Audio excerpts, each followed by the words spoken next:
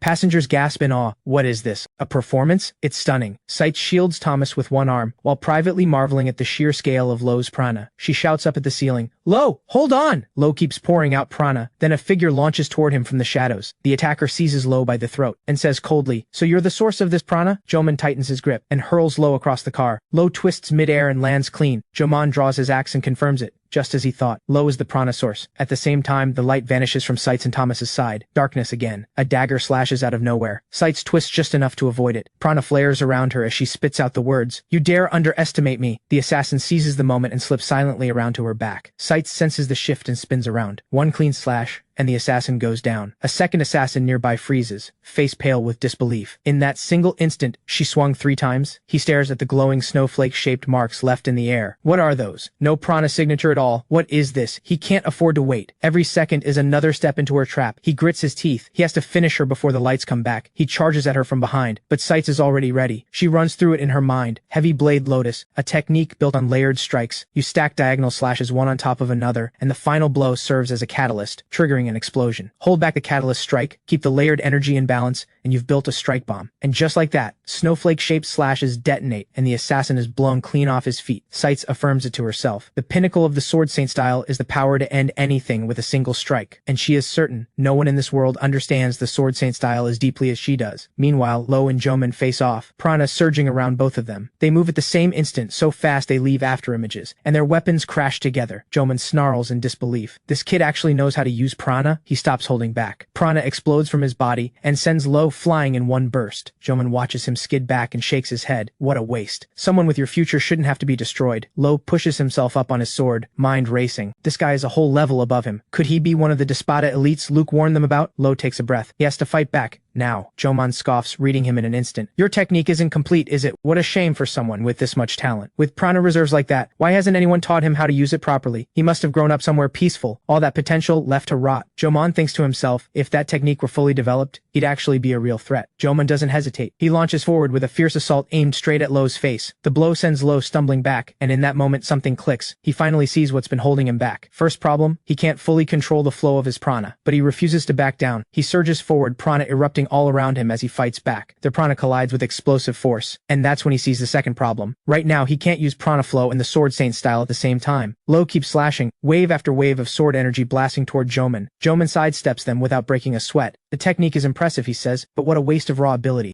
He swings his axe, a crushing blow that forces Lowe into a desperate scramble to dodge. Joman wrenches the axe free from where it lodged in the wall, and hurls a spray of broken stone straight at Lowe. The debris catches him, and in that same instant Joman is already there, axe coming down hard. Lowe throws his sword up to block, and feels the blade screaming under the pressure. One more hit and it'll snap. Joman shoves with overwhelming force and sends Lowe skidding backward. Lowe steadies himself. This man isn't just powerful, he thinks. The stronger the opponent, the sharper the mind. He can't go toe-to-toe with brute force, but Lowe knows how to adapt. He's faced opponents like this before. The Sword Saint style thrives on flexibility. Time to turn this around. Lowe focuses, then unleashes a modified lotus strike, multiple slashes ripping toward Joman all at once. Joman sneers. Same old trick. How dull. But the next second he freezes. Every single one of those slashes hits. They move like high-speed bullets. He never had a chance to dodge, but the force is too light. Nothing that'll put him down. Lowe knows exactly what they're for. Fast, light, untouchable, not meant to hurt, just enough to tie you down. He closes the gap instantly, controlling this one strike. That's the easy part. He stands face to face with Jomon, every last drop of prana erupting outward, and delivers a devastating blow. Jomon crashes to the ground and can't get back up. Lowe has barely caught his footing when something feels wrong. His strength vanishes all at once and he drops to his knees. Jomon sits up from the floor, a cold smile creeping across his face. The poison is finally kicking in, isn't it? His axe was coated in deadly toxin. Even the lightest graze is enough to kill. Lowe looks down at the cut on his arm. The moment he was grazed during the fight flashes through his mind. He forces himself upright and fixes Jomon with a hard stare. Give him the antidote. Jomon just laughs and crushes the antidote in his fist, letting it scatter across the floor. He snarls with pure hatred. Just die already, you freak. Luke, Sights, and Thomas come rushing in, and the moment they see Lowe, panic hits. Sight stares at Lowe's ashen face and demands, "You're not right. Were you poisoned?" She spots the crushed remains on the floor. Antidote destroyed. Nothing on the train can replace it. They have to hold on until the next station, but right now there's no plan. Lowe manages to speak through the weakness. He needs Luke and Sights to step back. He wants to test something. He closes his eyes and begins to chant, prana rising slowly around him. Luke's eyes go wide. A surge of excitement. Of course, Lowe's chanting. It might purge the poison, and it works. As the prana cycles through him, the toxin fades. Color returns to his face. Lowe opens his eyes and tells them calmly, "Don't worry, the poison is gone." A short while later, the announcement system chimes. The Dream Breeze Express will soon arrive at Telecentral Station. Passengers, please ensure you board the correct stop. Sights nods. Looks like they followed through on the announcement as requested. Thomas flashes a smug grin. What did they think all his money on this train was for? Lowe lies back and gives Sights a look. Setting aside the shopping area, the way she handled the fight in the dining car was something else. Sights replies, "Making a scene only causes problems. They'll say it was a spontaneous stunt by a performer." Lowe looks skeptical. Will anyone actually buy that? Sights is unfazed. All you need is a reasonable story and a little compensation. People move on. Luke steps forward, expression serious. This incident finally helped her understand Lowe's prana chanting. The core of his prana, descent of the sky spirit, exists for one purpose, survival. It automatically eliminates everything standing in the way of his survival, whether that's an attack or pain, or even poison. But the cost is enormous. Can he even move right now? His body must feel like lead. Lowe gives a tired smile and nods. His body feels exactly like that. Even lifting his hand is an effort. Luke explains carefully, the ability has a strict window. It only lasts 5 to 10 seconds. While it's active, he's untouchable. Seize those 10 seconds, and any opponent can be beaten. The key is surviving long enough to reach that moment. That's when victory becomes guaranteed. Sights looks at Lowe, curious. Speaking of tactics, how exactly did he beat an assassin stronger than himself? Lowe answers plainly. He used Lotus Strike. He converted every slash into wind slashes that prioritized landing hits over raw damage. Sights' eyes light up. So that's it. A Lotus Strike variant specifically built to bind the enemy. Wind Slash and Lotus Strike are the foundations of the Sword Saint style, endlessly flexible in how they can be applied. With Lotus Strike, the final trigger can be swapped out, pushing into the enemy, throwing a random object, and the result becomes something the opponent never saw coming. She looks at him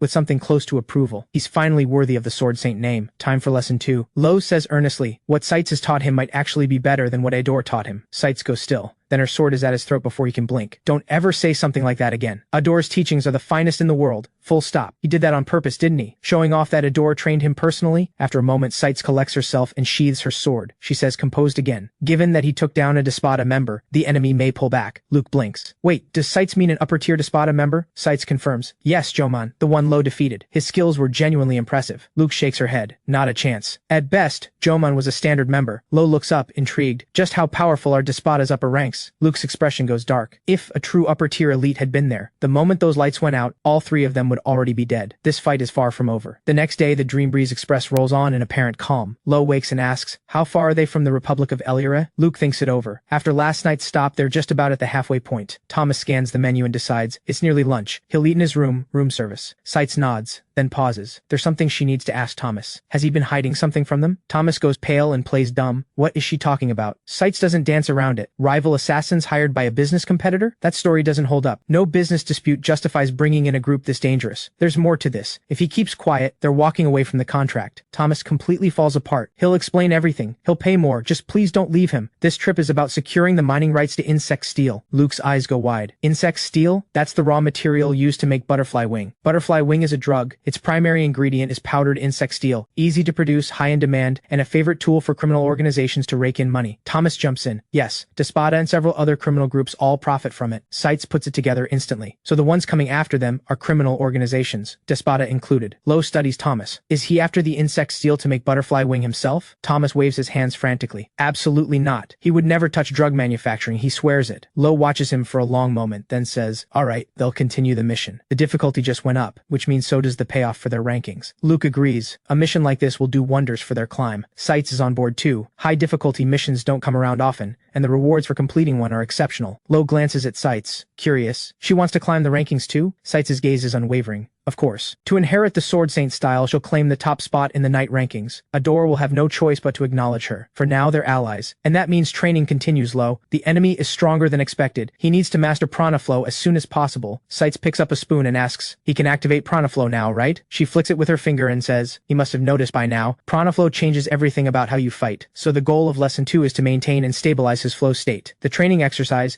get outside and run alongside the train. At the window, unseen, a mechanical bug clings to the glass, watching their every move. Zem watches through the feed and murmurs to himself. Location of Lowe and his group confirmed. He studies Lowe through the monitor. Barely survived, and already chasing rankings? The island of the gods? He wants it that badly? Then he watches Gunslinger Blade knock out a passenger through the feed and can't help himself. So impatient. Gunslinger Blade snarls back. Whose fault is it that the assassination failed? Useless, all of them. Despota has a reputation to uphold. It doesn't need deadweight dragging it down. Word is, one of the guards carries extraordinary prana. Looks like they're about to go outside. Gunslinger Blade throws open a window and sizes up the situation. Perfect. Take them all out right now. Without another word, he hurls twin blades, slicing straight toward Lowe and Sights. At the last possible moment, a gunshot cuts through the air, Zem shooting the twin blades clean out of the air. He warns Gunslinger Blade, interfering now will only cause problems. But if pushing him awakens something extraordinary in Lowe, that works in their favor, so he'll allow it. The moment he says it, a mechanical bug crawls up his neck and bites down. A system prompt sounds, nanomachine injection complete. Zem smiles. He looks forward to Gunslinger Blade being a fine whetstone and pushing Lowe to his limit. On the outside of the train, Lowe runs alongside the hurtling express, and his face slowly drains of color. After a long stretch, Lowe is gasping and calls it. He gives up. Sights sees it and immediately throws out a rope, pulling him safely back into the car. Sights looks him over and says, unlike his prana, his stamina has limits. Lowe nods. Pushing past that would only jeopardize the protection mission. Sights asks, did he get anything out of the run? Lowe answers, running normally, he can't keep pace with the train at all. He had to find another way. Each time his foot hits the surface, he needs to concentrate prana there. That's what generates the speed. Sustaining that flow during movement, he can actually outrun the train. But the moment his output wavers, he drops straight off the side. Still, he has a feel for it. The key is balancing his physical state with the rhythm of his prana output. A few more runs, and he's confident he'll have it down. Something like admiration flickers in Sights' eyes. She can't help but say it. He learns fast. Lowe looks around. Where's Luke? Sights answers. She's questioning Thomas, running a background check to rule out anything unexpected. Thomas denied any involvement in drug trading, but it's better to verify than to assume. After a moment's thought, Lowe says, he believes Thomas. He's not that kind of person. Sights raises an eyebrow. Lowe sounds very sure of that. Lowe explains, when Thomas was bragging about his shop, raving about a vase, his smile was completely genuine. It's just a gut feeling. But he might really be nothing more than an ordinary merchant. Sights nods. She agrees. Someone truly greedy wouldn't genuinely praise a competitor's goods, and Thomas made a substantial donation to a rehabilitation facility. They'll wait for Luke's findings to confirm it. In the meantime, before the next assassin shows up, she'll give him a preview of Lesson 3. Lesson 3 is the final stage, merging Prana Flow with the Sword Saint style. That kind of integration can only be forged through real combat. Lowe meets her gaze steadily and says, understood. Without warning, Gunslinger Blade crashes through the ceiling of the car, and Lowe and Sights are on their feet in an instant. An ambush. Sights' expression goes tight. The timing is too precise. Were they being monitored this whole time? Luke arrives just in time and immediately starts reading the target. Height around 180 centimeters. Weight approximately 80 kilograms. Red leather coat from the lawless northwest continent. Black shoes and belt, matching Despota's standard issue. No visible weapons, but those forearms tell a different story. This is no ordinary assassin. This is Gunslinger Blade, upper tier Despota, ranked 21st in the killer ranking. Luke shouts, Lowe, watch out! Everything he touches becomes a projectile. Before she finishes, Gunslinger Blade grabs a sofa and launches it straight at Lowe. Lowe throws himself aside just in time, and the sofa hits the wall and explodes into pieces. Lowe steadies his breathing. If Luke hadn't warned him, that would have been the end. A throwing specialist, and one unlike anything Lowe has ever encountered. Before Lowe can recover, Gunslinger Blade snatches a plank of wood and hurls it at him. Lowe dodges immediately, narrowly avoiding another killing blow. That plank hit like a cannon shell. Sights watches, skin crawling. Every throw is like artillery fire. This is terrifying. Lowe shouts, Sights, get Luke and Thomas out of here now. This man, from the very start, has only been coming for him. Sights sees it too. He's clearly not here for Thomas. Lowe's eyes sharpen. Lesson 3 is about real combat. and this is exactly that. He'll use this fight to fully master Prana flow and make it his own. Sight calls back. Once she gets the other two to safety, she'll be right back. She pulls the others out of the car, leaving Lowe and Gunslinger Blade alone. The air crackles between them. Gunslinger Blade keeps hurling debris, and Lowe twists and weaves through it all, each dodge closer than the last. He starts to focus, drawing on Prana flow, precisely tuning the rhythm of Prana output through every limb. He sets his stance and slashes, splitting an incoming piece clean in two. Splinters scatter in every direction. Lowe says, voice cold and clear, he'll use this man, a stepping stone on his path to the island of the gods. Gunslinger Blade strikes first, 3 projectiles in rapid succession, all aimed at Lowe's vitals. Lowe slides past them without breaking stride. Gunslinger Blade vaults upward, seizing the high ground on the roof of the car. He grabs handfuls of broken glass and unleashes them, and as Lowe dodges, the pattern becomes clear. He fuels his attacks by destroying things around him. As long as he has something to throw, getting close is impossible. This is a nightmare. Lowe spots a gap and calls it, now. He drives a sharp slash straight at Gunslinger Blade. The sword energy cuts off his throwing motion before it can complete. Lowe moves in while he's disrupted. Close the distance, end this fast. Then Gunslinger Blade's Prana detonates, and the ceiling rains down rubble. He drives every piece of it, hammering Lowe from every angle. The car is shredded in seconds. When the dust clears, Gunslinger Blade looks around,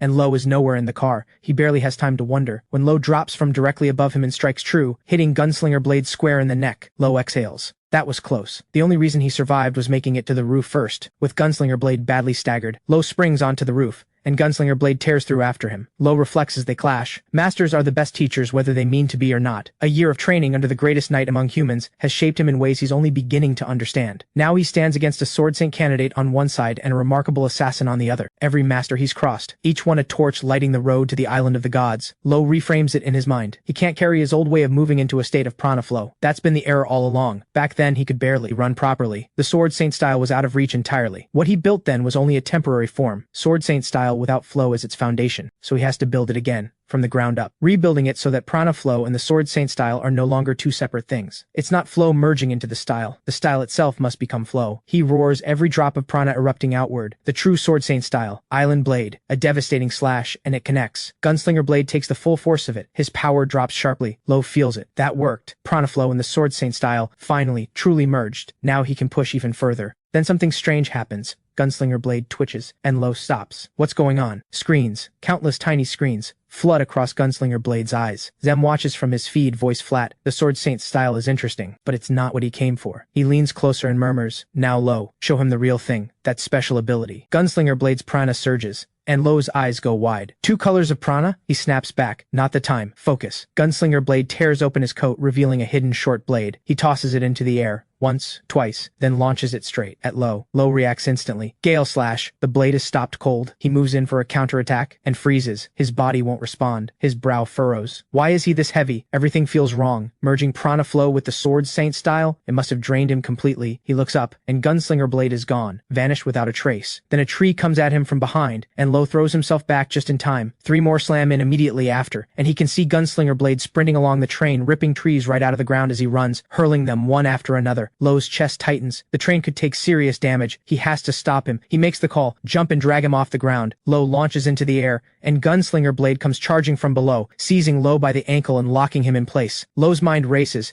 If he gets thrown from up here, it's over. He's out of options. It has to be Prana. Right now, he begins to chant, and a voice cuts through from the shadows. Zem, he's been waiting for exactly this. Lowe's chanting breaks. Who is that? This is bad. Zem flings out a spread of devices, voice cold and flat. He's analyzing Lowe's Prana. Right now, the moment Lowe lands back on the roof, the devices swarm around him from every direction. They all activate at once, scanning, measuring, interfering with his Prana. Readings flicker across the screens. Prana purity, rising. Lowe's strength abandons him all at once. He collapses flat against the roof of the train, unable to lift even a hand. Zem approaches slowly and says with a hint of contempt, so this is everything he has? Then he introduces himself. Zem, a core member of Ouroboros. They're searching for the island of the gods, same as Lowe. Beside him, Gunslinger Blade suddenly lunges, charging at Lowe again. Zem raises his gun in an instant, voice cold. He's served his purpose, a single shot. Gunslinger Blade drops and doesn't move again. A small bug crawls out from the body, and Lowe stares. What is that? Zem explains with a cold laugh. A cell beetle. His own invention. A Prana terminal. It injects nanomachines and converts the target into his puppet. Sights comes sprinting back. Takes one look at Lowe's drained state and understands immediately. He used Prana. That's the only explanation for this. An energy blast comes out of nowhere. Sights twists just clear of it. Zem fires a warning shot and tells her, stay out of this or she dies next. Lowe sees Sights in danger, and fights to ignite his Prana even now. Zem watches this with interest. So that's how it works. Crisis triggers his power. Has he suffered some kind of deep loss before? Zem's smile turns sharp. If that's the case, bringing Lowe down will be quick and easy. The express suddenly lurches, the whole train shaking violently. Something is wrong, Zem announces it. He seized control of the train's systems. It's running without restraint now. He looks at Lowe and challenges him, show him everything, every last bit of his power. If Lowe doesn't stop him, every passenger on this train will die. Lowe roars, Prana tearing out of him as he fights to rise and fight back, but his body gives out. Zem looks down at him and sighs. Is this all? How disappointing. Sight seizes the moment, one thrust, driving her blade straight at the back of Zem's head. But the shield blocks it cold. Sights refuses to give up, unleashing strike after strike, but every blow gets deflected right back. She can't believe it. That shield is practically indestructible. Nothing gets through. With things turning critical, Sights shouts for Luke to climb up to the roof and back her up. Luke hears the call and scrambles up to the roof. She pulls the weakened Lowe to his feet and turns to get him off the roof. Zem watches them go, completely unbothered. I won't bother chasing you. Lowe's worthless to me right now. Sights levels her sword at him, voice ice cold. You're nothing like anyone from Despada. Tell me which organization you belong to, and what you're really after. Zem raises his gun with an amused smirk. I wonder. If I kill you, will that push Lowe over the edge again? You won't even hold a real conversation, Sights snaps. You're an absolute fool. And so it begins. Knight ranked 305, Sights against Prana Scholar ranked 2, Zem. Meanwhile, Luke helps Lowe back into the carriage, pulling him safely out of Zem's reach. For now, Luke is certain Zem has to be behind the runaway train. Let's get to the medical car. It's safer there, and we can treat your injuries. Lowe forces out a weak question. Where is Thomas hiding right now? Luke reassures him quietly. Thomas is already tucked away in a private room in the silver car. Luke studies Lowe, her curiosity getting the better of her. Who exactly is that man who just appeared out of nowhere? Lowe answers slowly. He's a member of Ouroboros. The name hits Luke like a bucket of ice water. Her expression shifts completely. That organization controls every corner of the criminal underworld. They sit at the very top. So why is something that terrifying here, on this train? Then it clicks. The target, it must be Lowe himself. A wave of guilt washes over her. She should have learned more about Lowe's past from the start.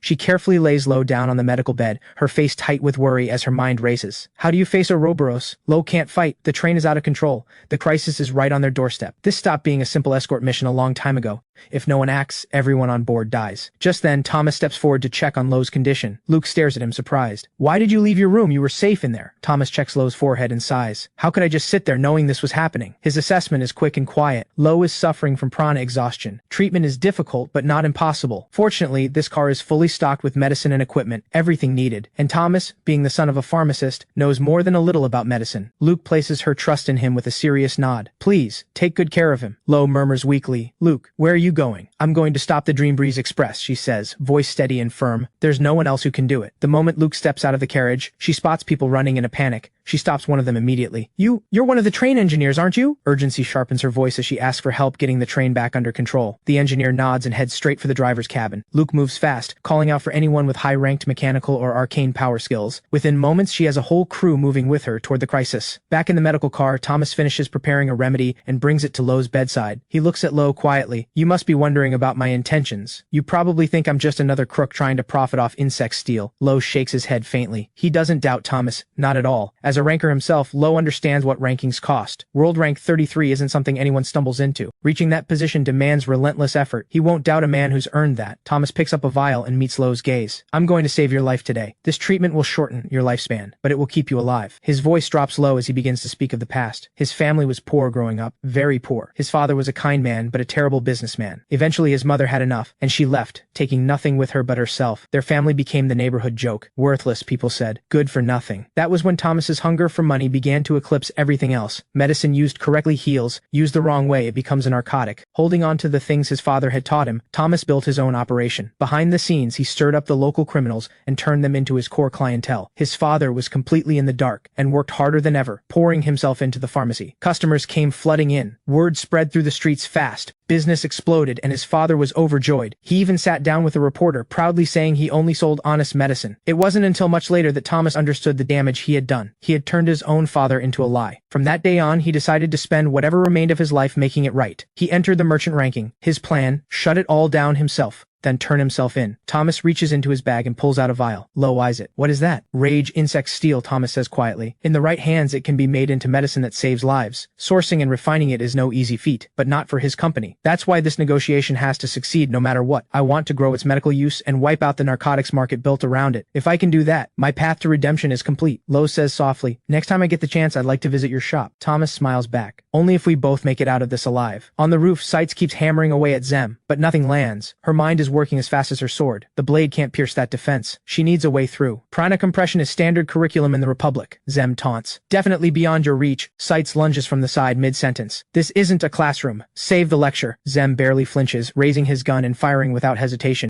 The weak point in any prana flow is where you counter it, he says dismissively. You're painfully predictable, and frankly your prana is a disappointment. Sights grits her teeth. Zem is strong, and not in any conventional way. His raw physical ability is nothing special, but his knowledge and equipment are crushing her. She makes her decision. Overwhelming force. That's the only way to break through this iron wall. She focuses, drawing everything inward. Sword Saint style, third form hardened blade, barren wasteland. The stress this puts on the blade is immense. It has to be released from the flat of the sword, not the edge. Fortunately, this sword is coated in prana, built exactly for blows like this. It's the only strike in the entire Sword Saint style that isn't a slash, pure blunt impact. With a battle cry tearing from her throat, hardened blade, barren wasteland, she slams it down onto Zem with everything she has. The shockwave is enormous, the whole roof shudders from the force. Zem fires back instantly, an energy beam that carves a clean wound across Sights' arm. The injury is serious, but Zem has taken real damage too. He admits it, clearly surprised. That was actually a decent hit. Just a moment more and might have actually done something. Sights stares at him. What on earth is this guy made of? Zem walks back his earlier words. I'll take that back, Sights. You might actually be worth studying. The Sword Saint style shifts with its user, especially when the inheritor isn't orthodox. But you're still too loose. Your openings are everywhere. Sights doesn't deny it. She's not the true inheritor, and she knows it. But take a look. The real one is here. Lowe steps into view, moving slow but steady. Zem raises an eyebrow. You actually crawled back from death's door? Lowe's eyes are cold. I'm here for one reason, to put you down. Sights glances at him. Can I leave the rest to you? Lowe gives a single nod. Sights drops back into the carriage. Her only thought, trust Lowe. That's all she can do. Lowe centers himself. The true sword style. It's time. He's back on his feet, but his prana is nearly gone. This has to end fast. Lowe launches a sharp, fierce slash and charges straight at Zem. The real fight begins.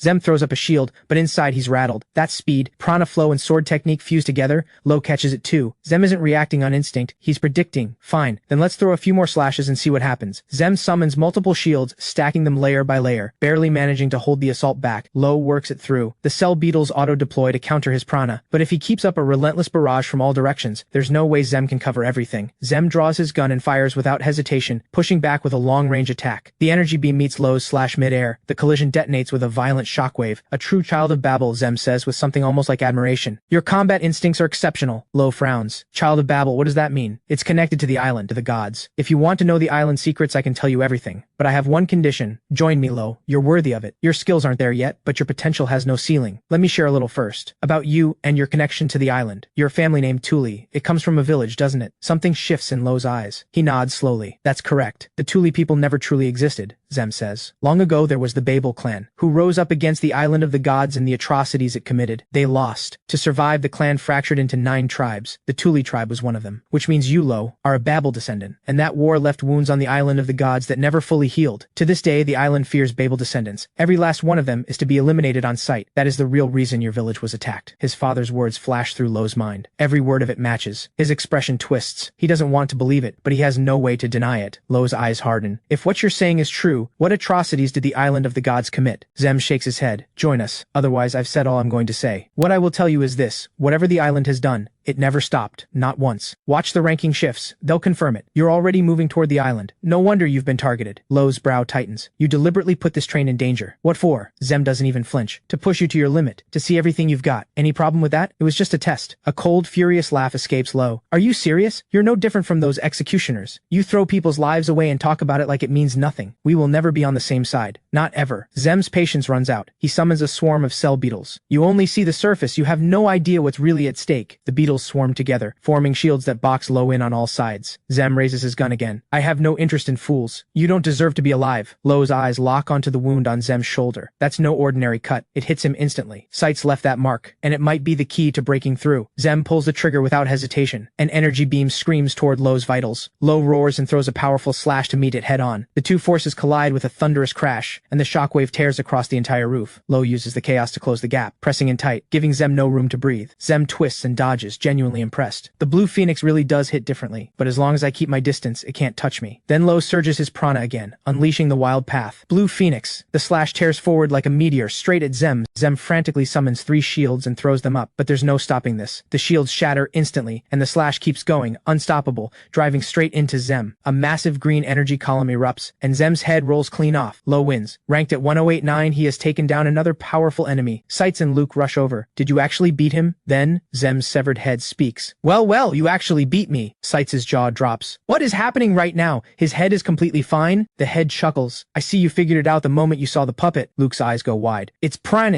a remote-controlled puppet. Correct, Zem says, pleased. I am one of many remote-controlled terminals, all driven by Prana. This is just one of countless units. The Republic of Eliora's technology can't come close. Lowe cuts in fast. I have a lot of questions, but the train comes first. You said if we beat you the train would stop, right? Zem laughs lightly. When did I ever promise that? I was joking. I have no reason to stop the train at all. At that exact moment, the express begins to slow. Sparks fly from the rails as the speed drops sharply. The crisis is nearly over. Zem tilts his head. Looks like there's a capable engineer on board. They handled it for you. Luke nods. That's right. The Republic of Eliora's advanced technology at work. This country has no shortage of high-ranking officers trained in prana handling. Then I'll be switching connection ports now, Zem says. Every moment counts. Lowe lunges forward, shouting, Tell me everything about the island of the gods. What atrocities did the island commit? What happened to the Babel clan? Were the people taken? Are they still alive? Zem's voice goes quiet and firm. The answers are tied directly to what we're working toward. Unless you join us, not a single word more. I'll only say this, the truth will break you, and we will meet again. Zem's consciousness retreats back into the terminal. He glances over his notes. Quite a productive session. Lowe's technique is still incomplete, but even in this state, he establishes a Babel connection at speed. As the leader said, the research can move forward. Suddenly, a blade presses against Zem's neck. A flash of cold steel, and his head is cut clean off. Again, the head hits the floor. Zem sighs. What rotten luck. That's twice today. A woman's voice comes from the shadows. Getting comfortable in a prana's body, are you? Who are you? She releases her prana in answer. Who do I look like? Zem feels the prana ripple and goes rigid. That's Babel. You're from the Thule tribe? Her voice sharpens like a blade. How do you know my tribe? So you've already gotten to him. Then her prana explodes outward. The sheer force of it shakes the ground beneath their feet. Zem is shaken to his core. As a Babel descendant, she is far closer to her complete form than Lowe. She fixes her gaze on him. You don't have a true main body anymore. You dissolved it into prana and scattered it across the world. Zem is stunned. She sees straight through it. The body abandoned, only consciousness remaining. Her voice drops to ice. I was sent here for one purpose, to kill you. She begins to chant. The air around her softens, yet the pressure it carries is crushing. Zem gives the order immediately. Cell beetles, switch to autonomous mode. Report to the leader. It seems the island of the gods has already secured their strongest card. Moments later, Zem's head dissolves entirely. Not even a trace remains. On the other side of the journey, Lowe and the group arrive at the central station of the Republic of Eliore. Thomas has been delivered safely to his destination. The escort mission is complete. Lowe looks at Thomas. You're a lot more honest than when we first met. Thomas smiles at that. The world of commerce runs on deception. It's rare that I get to be genuine. He thanks them without reservation. Without Lowe and the others, he would not have made it. He promises a generous reward and tells them to look forward to it. Lowe thanks him politely, genuinely appreciative. Thomas extends an open invitation. Come by the shop someday, and he'll give them a proper welcome. And with that, he goes. The three of them step out onto the street. Lowe takes it all in. So this is the Republic of Eliore? It's nothing like I imagined. Sights nods, taking in the view. This is exactly what a prana powerhouse looks like. She turns to Luke. Have you been here before? Luke nods. I mentioned it to Lowe earlier. The Certification Bureau's technology originates here. I visited a few times myself for advanced technology conferences. Lowe exhales slowly. Compared to the Kingdom of Walt, this is an entirely different world. Luke turns to them both. Let's head to the Rankings Bureau and get your rankings updated. Leave all the paperwork to me. Inside the bureau, Luke mentions she handled some of the groundwork on the train. It won't take long. She pulls up the data and announces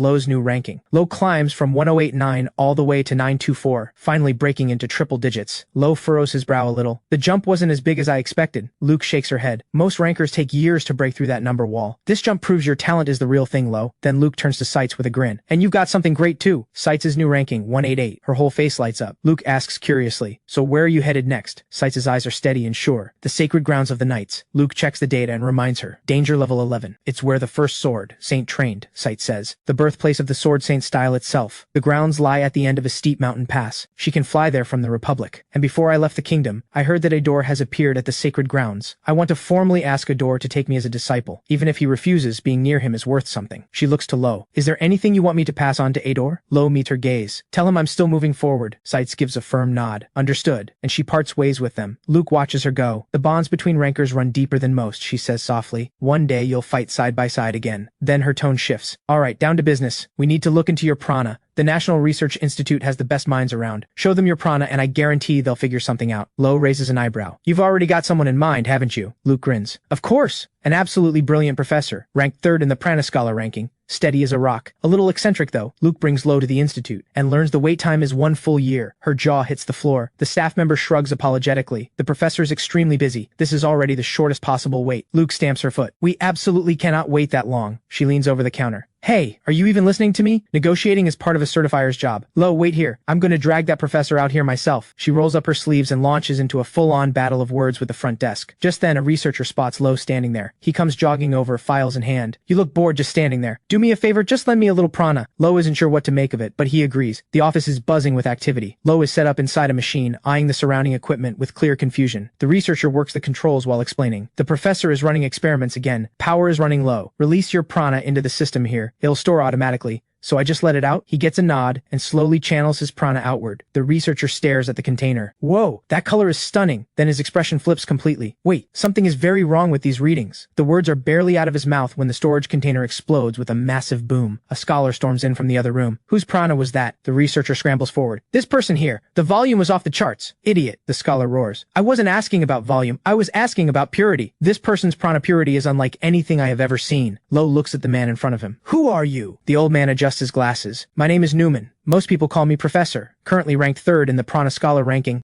Luke comes sprinting over, beaming. I did it! I finally got us a meeting with the great professor. Only 6 months of negotiating, better than I expected. Then she notices the old man standing next to Lowe. The words die in her throat. Lowe, who is this gentleman next to you? The old man answers calmly. People call me the great professor. Luke freezes on the spot and topples straight over. Staff come over and set Lowe up in the proper testing equipment. Luke shoots her hand up. Can you analyze Lowe's prana? Newman glances at her. Which means other facilities have already failed, I take it? Luke nods. Even the Certification Bureau in the Kingdom of Walt struggled to get a reading. That equipment was developed by me, Newman says flatly. It was simplified for mass production. This model can do precise analysis. A staff member steps up to instruct Lowe. Activate the chant, release his prana. Lowe steadies himself and begins to chant slowly. A halo of prana blooms around him. Once the prana reaches the required level, Lowe stops chanting and steps out of the machine. Newman gets straight to the point. Lowe, your prana purity is fluctuating. Lowe and Luke exchange a look. Fluctuating purity, what does that mean? Newman explains patiently. The purer the prana, the stronger its effects, and the greater the power of any chanting arts it fuels. Purity improves through training, usually as a gradual process. But Lowe's purity is different. It fluctuates without pattern. When his chanting arts activate, the fluctuation becomes even more pronounced. Something clicks for Lowe. Are you saying my chanting arts haven't fully evolved yet? Newman nods. That is highly likely. And your total prana volume, ranked 3rd in the world. Exactly as I anticipated. Luke springs to her feet. 3rd in the world for total prana volume? She can barely form words. World rank 3? That's unbelievable. She thinks to herself, Lowe is something else entirely. Thank goodness it was Lowe she found. Because now, the goal of reaching the island of the gods is finally within reach. She spins around. I'm going to update the rankings. And she's gone. Newman raises an eyebrow at Lowe. You're not surprised? Lowe lets out a quiet laugh. Luke handled the surprise for both of us. Newman's voice softens. She's a good partner. Please look after her. Can we do a full analysis tomorrow? Your prana current is too turbulent. It'll take considerable time, he mutters to himself. If only Zem were here, he'd make this so much easier. Where on earth did that man go? Something darkens in Lowe's eyes. Professor, can you tell me about Zem? He tells himself. The trail to the island of the gods cannot end here. Newman's expression shifts into something heavy. Zem was my most exceptional assistant. His ranking actually surpassed mine. He kept this laboratory running, but then he lost his brother. And a few days later, he was gone. That's all I know. Regardless, it's late. Go and rest. Come back tomorrow morning. The analysis results will be ready. At the hotel near the station in the Republic of Laore. Luke pieces it together, eyes wide. So Zem was the professor's assistant. She frowns deeply. Ouroboros is so shrouded in mystery. We can't even pin down what their members look like. Once the professor gives us the analysis tomorrow, we'll start to understand why you've been targeted. Lowe stares out the window. Every thread leads back to the same place. The island of the gods. Meanwhile, back at the institute, Newman is shouting at a spirit standing before him. What exactly do you want from me? He's trembling with fury. 70 years of research, alone, and not a single coin to show for it. The spirit's voice is utterly calm. I'm not here for money, Professor. I'm here for your mind. Zem is dead. You knew him. We fought alongside each other once. That is precisely why I want you to take his place. Join Ouroboros. Morning comes. Lowe and Luke arrive at the institute right on time, only to find the place in chaos. Luke rushes over and grabs a researcher. What's going on? The researcher's face is drained of color. It's bad. The professor has been attacked. They race to Newman's lab. The room is a wreck. Clear signs of a struggle everywhere. The researcher's expression is grim. Looking at this, the professor has definitely been kidnapped. I don't have leads on who, but I know where he is. The researcher moves to the equipment and starts working. We embedded a small transmitter in the professor's glasses, for tracking purposes. He tends to wander when he's deep in thought. We needed a way to make sure he hadn't just wandered off again. The researcher checks the signal. His face goes serious. This location, this is not a casual stroll.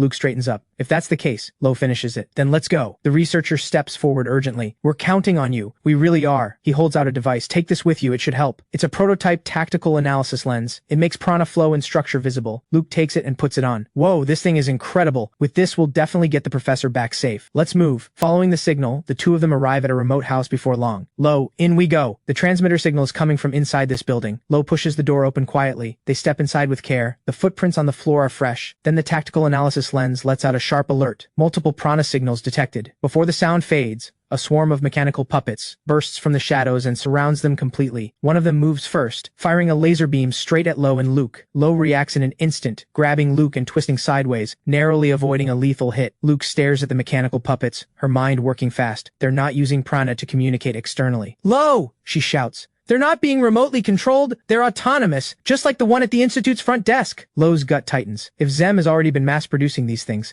the implications are terrifying. But they're still just puppets. Nothing to fear. Lowe focuses, and with a sharp cry, hardened blade, barren wasteland, he swings in a frenzy. Mechanical puppets scatter in every direction. But more keep pouring in. Luke spins and checks the tactical analysis lens. Something catches her eye. Over there, two prana signals that don't match the rest. She points and shouts, Lowe, something's off over there. Go check it out. Lowe immediately scoops up Luke. Prana surges through his legs. He dashes forward in a blur. Behind them, the mechanical puppets give chase without letting up. A barrage of laser beams rains down on them. Lowe grabs Luke and weaves left and right, dodging every shot. Luke points ahead and shouts, just past this corridor. The words barely leave her mouth when the walls on both sides begin closing in fast. Their faces go pale. Are these walls trying to crush us? Lowe stares in disbelief. Is this Republic of Elyra technology too? Luke forces herself to stay calm. No time to panic. Use the lens. Find a weakness. She scans through the tactical analysis lens and freezes. What is this? Prana is seeping into the walls. Lowe! Luke cries out. These walls aren't mechanical. They're covered in prana coating. No time to dig into that now, Lowe growls. The walls are almost on us. The walls press closer and closer. Behind them, the mechanical puppets push through the narrowing gap. Lowe focuses every ounce of his power and roars. Hardened blade, barren wasteland. Two fierce arcs of sword energy slash outward, one to each side. The walls explode into rubble. A cool, calm female voice cuts through the dust. It seems I have uninvited guests in my network. Lowe tenses and demands, who are you? What are you doing here? A figure slowly materializes before them. I am Livia, she says, her tone unhurried. A member of Ouroboros. Welcome, Lowe Tuli. Zem told me about you. Lowe's eyes lock onto her wings. Those are not artificial, not a chance. A chill runs through him. Just standing there, she radiates overwhelming pressure. Lowe keeps his voice steady. What exactly was your relationship with Zem? Livia answers without hesitation. We were comrades, both members of Ouroboros. When I learned of his death, I was truly grieved. Lowe goes still. Zem, he murmurs. He's really gone? Zem, contract 2, Livia says quietly. Confirmed dead. Before he died, he released his cell beetle in autonomous mode. It reached me first. That is how I came to know about you, and how I found you. Though I will admit, finding your way here was not something I expected. Lowe replies flatly. Nothing surprising about it. I just followed the tracker transmitter signal. Livia raises an eyebrow. Wearing a tracker in an emergency. Quite thoughtful. I imagine the professor planned for it all along. Not exactly. Lowe shoots back. He has a habit of wandering off. We made him wear it. He reaches for his sword. Regardless, give the professor back. Livia shakes her head, her voice firm. That is not possible. I still need him. The moment the words leave her lips, her body erupts in countless glowing specks of light, eerie and blinding all at once. Lowe jolts. His sword. It is no longer responding to him. Livia smiles. How does that feel? You cannot draw it, can you? And do not misunderstand. Zem never lost to either of you. Never underestimate the power of Ouroboros. Lowe grips the hilt with everything he has. It does not budge. What is suppressing my sword? Luke pulls up her tactical analysis lens. Her breath catches. It is exactly the same as the moving walls. Prana is seeping into Lowe's sword. Lowe grits his teeth and forces his prana to surge. A blinding aura blazes around him. Luke watches in disbelief. His prana, it looks like he triggered a chant, but he did not say a single word. Lowe pulls with every muscle straining. With a burst of force, the sword tears free. Without a moment's hesitation, he swings. A razor-sharp arc of sword energy shoots straight toward one of Livia's wings. Livia glances at her wing. Her expression shifts. My apologies. I underestimated you. In that case, perhaps we can negotiate. Something that works for both of us. I cannot simply hand over the professor, but there is one condition under which I will let him go. Luke steps forward immediately. Wait, let us confirm the professor is safe first. Otherwise, this deal means nothing. Livia gives a small nod and flicks her hand. The wall behind her slowly slides open. They look inside. Professor Newman is in there, buzzing with uncontainable excitement. He moves from device to device, unable to keep his hands off any of them. What incredible machines, he shouts. My mind is racing just looking at them. Lowe and Luke stare at each other, completely speechless. This man does not look like a hostage at all. Newman glances over and frowns. Who are you two? Do not interrupt me. I am in the middle of something. Go away. The wall slides shut again. Luke lets out a long breath. Was he ever actually kidnapped? She mutters. Lowe stares at the wall. Maybe this is actually the safest place for him right now. Livia speaks up. He is Zem's replacement. I will treat him well. Luke frowns. What is going on? Does this have something to do with Zem's death? Livia's voice turns grave. The one who killed Zem was an assassin sent by the island of the gods. She turns to Lowe. I want you to capture that assassin. Killing them is acceptable too. So, do we have a deal? An assassin from the island of the gods, Lowe thinks to himself. Finally, a lead. His eyes harden. He extends his hand. I accept. I will find the assassin. The corner of Livia's mouth lifts. She takes his hand. Then we have a deal. First, let me lay out the plan. The island of the gods assassin has Professor Newman in their sights. This is not a casual threat. They already know I am guarding him, and they have identified my Prana signature. Lowe's brow furrows. So it is only a matter of time before this location is compromised. Livia shakes her head. I anticipated this. I have already set a trap. I left a powerful Prana trace of my own at a separate ruin site. Lowe's eyes widen. You actually left your own Prana behind at another location? Luke stares at Livia's wings. Those wings, you are a spirit, aren't you? Livia nods without hesitation. That is correct. We spirits can reduce Prana into dust. Luke's eyes go wide. A spirit, she breathes. I have never seen one in person before. Spirits do not participate in rankings, Livia says lightly. We have no interest in worldly affairs. However, I once concealed my wings and registered under an alias. Just once. If I recall correctly, I ranked first in Prana control. Luke freezes on the spot, then scrambles to pull up the rankings database. Her jaw drops. It is true. You registered 3 years ago and were removed after going missing. I needed an identity document, Livia says plainly. It made things easier. All spirits are skilled with Prana control. I simply have more talent than most, though I will admit I once lost to my younger sister. Luke leans in, curious. Is your sister also a member of Ouroboros? Livia raises an eyebrow. What do you think? The playfulness drops from her face. Let us stay on topic. The assassin will most likely be drawn in by the Prana dust decoy. Lowe's eyes sharpen. Then we set an ambush and take them alive. Livia nods. Exactly. I will give you the coordinates now. Based on my assessment, the assassin will most likely appear tonight. Be careful. Night falls. Lowe and Luke slip into position and wait in the shadows. Luke keeps her eyes fixed to her tactical analysis lens, scanning every angle. Suddenly, the lens picks up a reading. Luke taps Lowe quietly. Something is coming. A figure approaches through the dark. Lowe seizes the moment, draws his sword, and presses it to the figure's neck. The woman reacts instantly, knocking his blade aside with her own. Lowe steps back and settles into a combat stance, eyes locked on her. The woman gets a clear look at his face. Her expression cracks with disbelief. Lowe strikes first, driving his sword toward her. She snaps back to her senses and blocks the blow. Lowe closes the distance and finally sees her face clearly. He goes rigid. The shock hits him like a wall. His heart pounds. This woman is Yuna, the one he has been searching for all this time. They stand face to face. 1,000 words crowd the space between them, and neither speaks. Before Lowe can say a word, Yuna spins around and runs. It is me! Lowe shouts after her. It is Lowe! Do not run! He channels Prana and bursts forward, closing the gap in an instant. There is no doubt in his mind. That woman is Yuna. But why? Why did she run the moment she saw him? He finally catches up and steps into her path, his voice urgent. Why are you running? Do you not recognize me? Yuna says nothing. No matter how he pleads, she stays silent. Say something, Lowe yells. Please just say something. Yuna ignores him. She begins to chant. Prana rises around her, a halo of light blooming from her body. She enters heaven-touch form. Her presence explodes. Lowe stares. The chant she used, it is the exact same as his. She cannot maintain this state for long, he tells himself. I have to restrain her before it runs out. He grits his teeth. I am sorry, Yuna. I have to stop you, just until the form wears off. He launches a flurry of precise strikes aimed at her vital points. Yuna does not even move to block. The prana around her forms a barrier on its own, absorbing every strike. Lowe's eyes narrow. The barrier shows no sign of fading. Is this what the complete heaven-touch form truly looks like? Before he can process it, Yuna's body tilts backward. She falls toward the floor below. Lowe lunges forward to catch her, and misses by a breath. Yuna vanishes without a trace. Lowe stands there, lost and desperate. What just happened? Could Yuna really be the assassin who killed Zem? He heads back with Luke and finds Livia. Livia looks up. Welcome back. Looks like things went sideways. Rage surges through Lowe. He grabs her by the collar. Answer me. What is your real goal here? Did you know I was looking for Yuna? Livia looks genuinely confused. Wait, I have no idea what you are talking about. Lowe releases her and steps back. The assassin you sent me after, I know her. She is Yuna, my closest childhood friend. She was taken to the island of the gods. Livia is quiet for a moment. I see. Now I understand. This was a coincidence, she says softly. I am sorry. I never intended to cause you pain. But the fact remains, she did kill Zem. That is a lie, Lowe snaps. Yuna would never kill anyone. Livia meets his eyes. Are you certain she is still the same person you remember? The words hit him. He has no answer. The image of Yuna, silent, cold, blade in hand, plays over and over in his mind. He steadies himself. If we do capture Yuna, what do you plan to do with her? Livia answers honestly. At first I considered revenge for those we have lost, but I gave up on that. I do not want to cause you more grief. Lowe shakes his head slowly. What kind of people are you, really? You threaten others without a second thought, then talk about avenging comrades. It does not add up. Livia's expression grows distant. Everyone in Ouroboros is bound to one another. We are all each other has. We are all broken people, abandoned by the world, with nowhere left to belong. That is why we do what we do, regardless of the cost. It is the only way to achieve what we have carried for so long. Then, without warning, a strange noise erupts from the wall behind them. Livia turns and opens the wall. Professor, what are you doing in there now? The wall slides open. Inside is a pile of battered, half-dismantled equipment. Newman leaps to his feet. Done! I am done! I finally built it. He holds out the finished device. Zem's theoretical work was completely correct. By colliding reverse-phase prana wavelengths, you can erase a target's prana entirely. This is the prana nullifier, Heaven's Wedge. That, says Livia, is the ultimate weapon I had the professor build. With this, we can destroy the island of the gods. She turns to Newman and bows her head with genuine sincerity. Thank you for completing this. Newman waves a hand. I only followed Zem's blueprints. It was nothing. He pauses. This was our last collaboration. At least it ended well. Livia smiles. Hearing that means more than you know. She turns to Lowe, her expression serious. Lowe, fight alongside us. The greatest threat I face right now is Heaven's Wedge being destroyed before we can use it. As we speak, the decoy bases carrying my prana traces are being eliminated one by one. Your childhood friend will reach this location soon. We face her here, together. I give you my word, I will not take her life. Lowe's expression hardens. He knows. The Yuna he just faced. She is far beyond what he can stop alone. He is silent for a long moment. Then he gives a firm nod. All right, then let us do this together, Livia says. And bring back the Yuna you care about. Her expression turns grave. Before the fight begins, there is something you need to know. The island of the gods hides its secrets within its captives. Those with great power are brainwashed and turned into weapons. Lowe's chest tightens. Then Yuna, has she been brainwashed too? Livia's voice is heavy. It is very likely. Yuna's core mission is to eliminate all threats to the island of the gods. That, Livia adds, is the real reason Professor Newman was targeted. Lowe thinks back. Zem said it before he died. The island of the gods never stops. Is this what their cruelty looks like? Kidnapping the innocent? Turning them into weapons of war? Livia cuts in sharply. That is not cruelty. It is a crime beyond forgiveness. Then Luke's voice rings out, urgent, clipped. She signals them to get ready. Livia looks up with a calm, quiet smile. It seems she has arrived. Yuna steps forward, sword in hand, moving toward them with slow, deliberate steps. Then she flickers and appears directly behind Livia in an instant. Lowe moves on pure instinct, throwing himself forward to block the strike. Livia lifts into the air and smirks. Oh, you cannot bring yourself to hurt your old friend? Such a shame, because right now she's on the other side. Her body ignites with light. Countless specks of prana radiate outward. At her command, the earth erupts from below, coiling around Yuna's feet. Yuna reacts without hesitation, slicing through the earthen binds with a single clean cut. Livia watches with quiet admiration. No wonder they chose you. Your reputation is well earned. The moment Yuna breaks free, Lowe vanishes and reappears behind her. He brings his sword down fast. Yuna reads it instantly and leaps, clearing the strike with ease. Livia seizes the opening, driving a pillar of stone toward Yuna from the side. Lowe catches the gap,